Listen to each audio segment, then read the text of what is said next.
اعوذ باللہ من الشیطان الرجیم بسم اللہ الرحمن الرحیم انما حرم علیکم المیتۃ والدم ولحم الخنزیر وما أهل به لغیر اللہ فمن اضطر غیر باغ ولا عاد فلا اثم علیہ ان اللہ غفور رحیم۔ آمنت باللہ صدق اللہ العظیم۔ رب اشرح لی صدری ویسر لی امری واحلل عقدۃ من لسانی یفقہوا قولی۔ اللہم ارنا الحق حقا وارزقنا اتباعہ وارنا الباطل باطلا وارزقنا اجتنابہ، آمین یا رب العالمین۔ دوستو اور بزرگوں، سورہ بقرہ آیت نمبر 173 آپ کے سامنے تلاوت کی ہے، اور یہ دوسرے پارے کا چوتھا رکوع زیر مطالعہ ہے، اور اس رکوع کا مضمون خاص طور پر رزق حلال کی توجہ دلانا،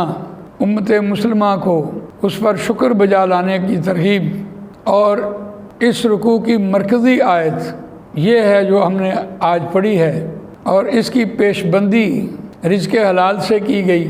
اور اس مرکزی مضمون میں آپ دیکھیں کہ کون کون سی چیز حلال ہے، کون کون سی چیز حرام۔ اللہ کا اختیار ہے کہ کس چیز کو وہ حرام قرار دیتا ہے اور کس چیز کو وہ حلال قرار دیتا ہے۔ خاص طور پر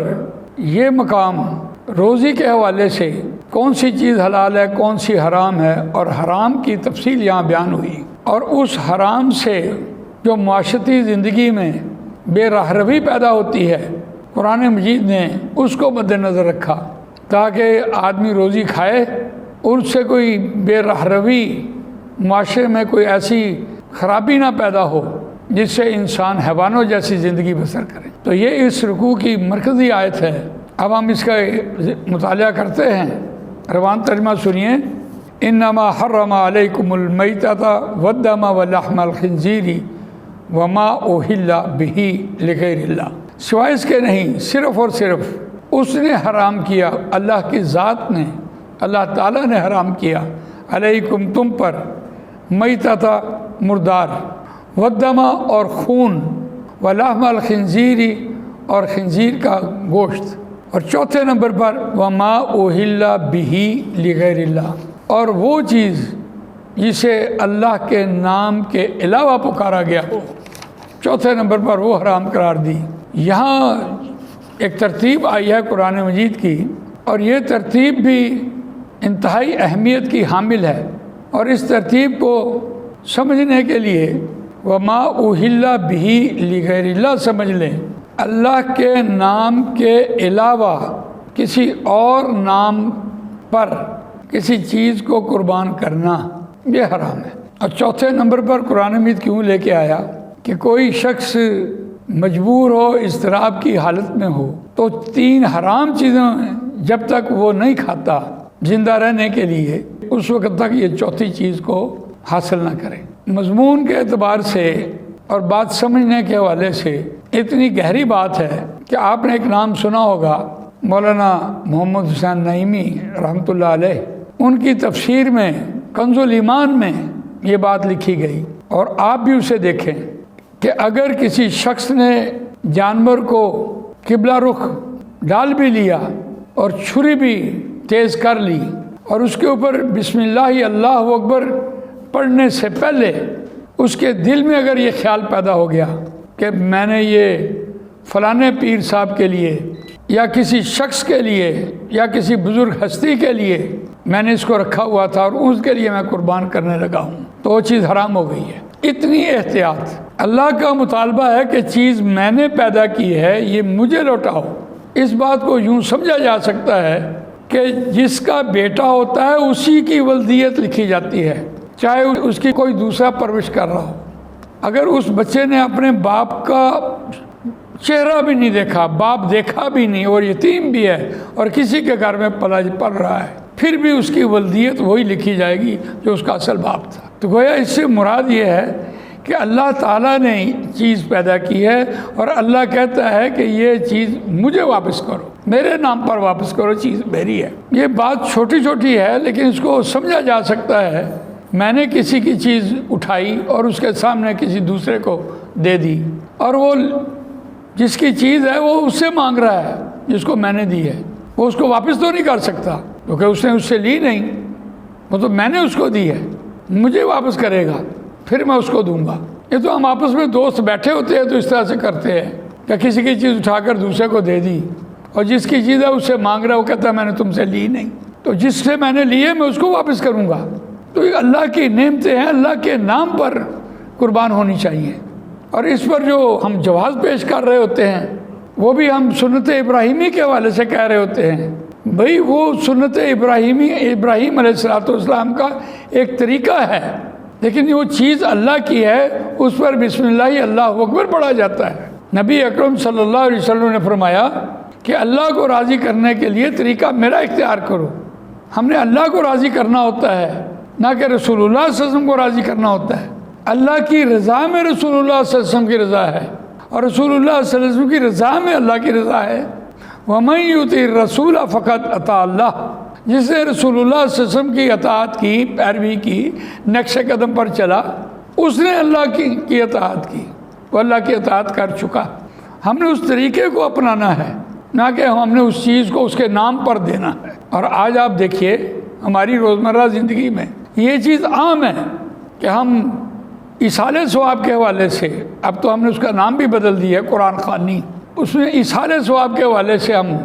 کچھ نہ کچھ نظر و نیاز کر رہے ہوتے ہیں، اور اس کو ہم نے رواج دے دیا ہے۔ رواج بھی اس لیے دیا ہے، ذرا غور کریں، جن سے ہم دعائیں کروا رہے ہوتے ہیں ان کی کیا روزی ہے؟ بس انہوں نے یہ بہانہ لگایا ہوا ہے، امت کو خراب کیا ہوا ہے، اور کمال درجے کا خراب کیا ہوا ہے۔ ایک مولانا روزانہ کسی نہ کسی کا گھر کا دروازہ کھٹکھٹاتے اور کہتے کہ آج تمہارے دادے کی برسی ہے، آج تم کچھ ایصال ثواب کے لیے کرو۔ تو یہ ایک ذریعہ بن گیا، ایصال ثواب کے بغیر تو کچھ نہیں۔ اور ایصال ثواب کا اگر صحیح مفہوم دیکھا جائے تو آپ اعوذ باللہ من الشیطان الرجیم بسم اللہ الرحمن الرحیم آپ پڑھیں تو اس کا ثواب آپ کے والدین، آپ کے اساتذہ سے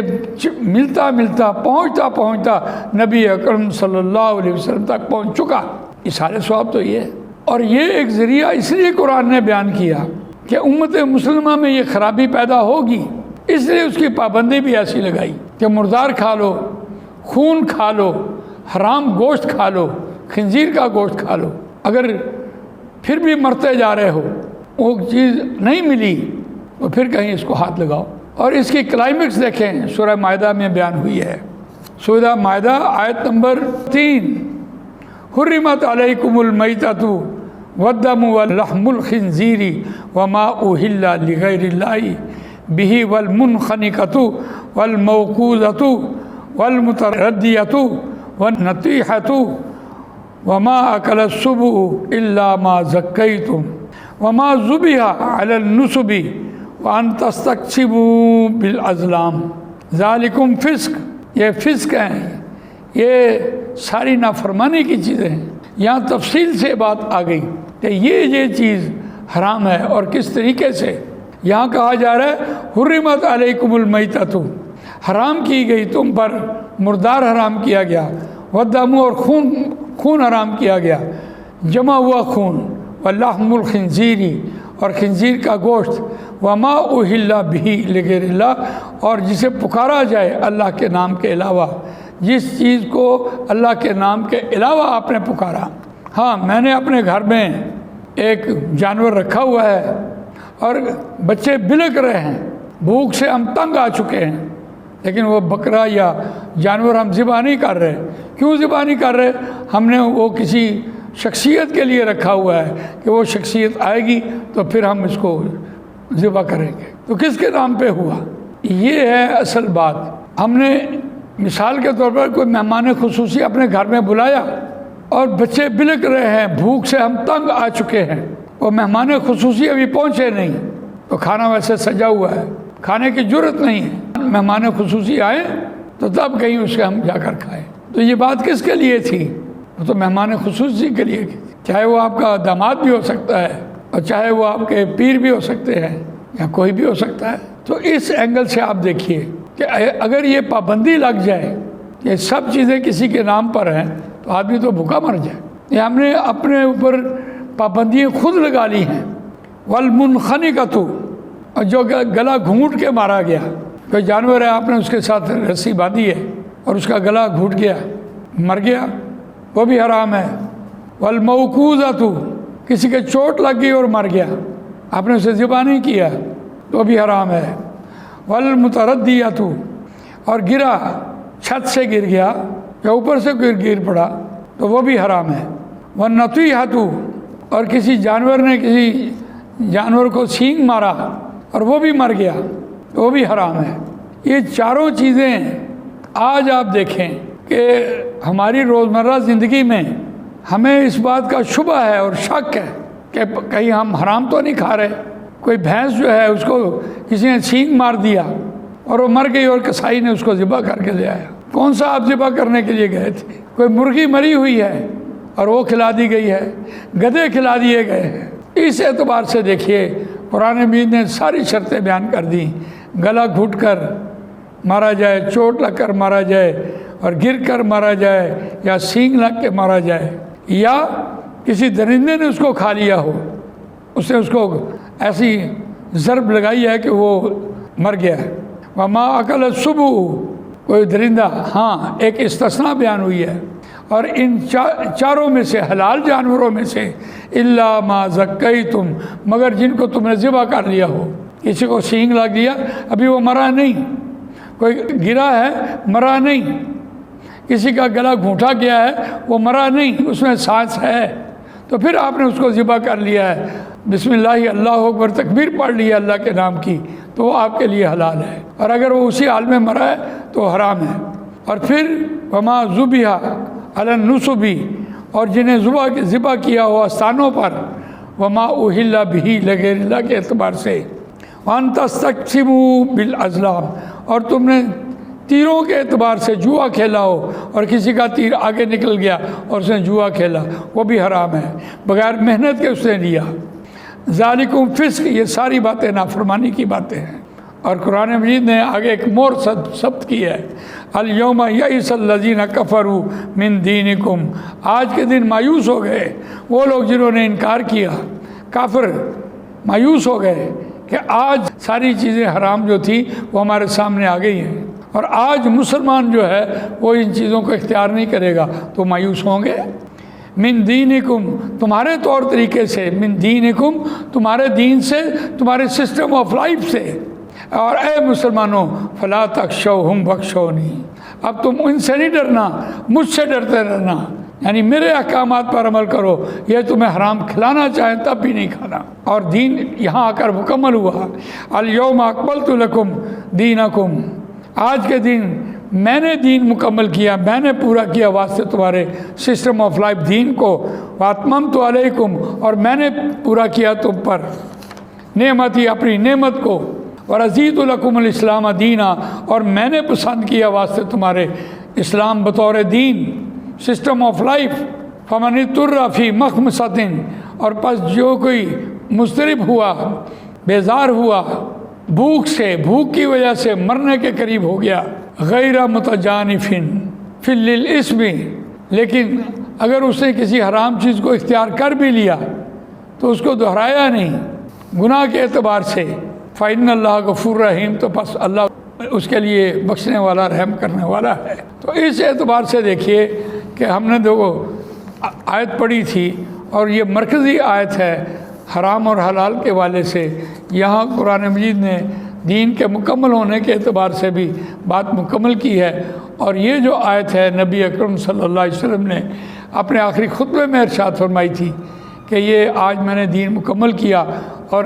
اللہ تعالیٰ کی طرف، آسمان کی طرف اشارہ کر کے اور صحابہ کی طرف اشارہ کر کے 3 بار اس کی گواہی لی، اور دین مکمل ہوا۔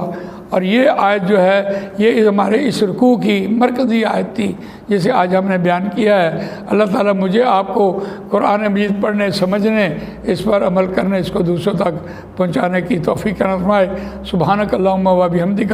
نشہد ان لا الہ الا انت، نستغفرک و نتوب الیک۔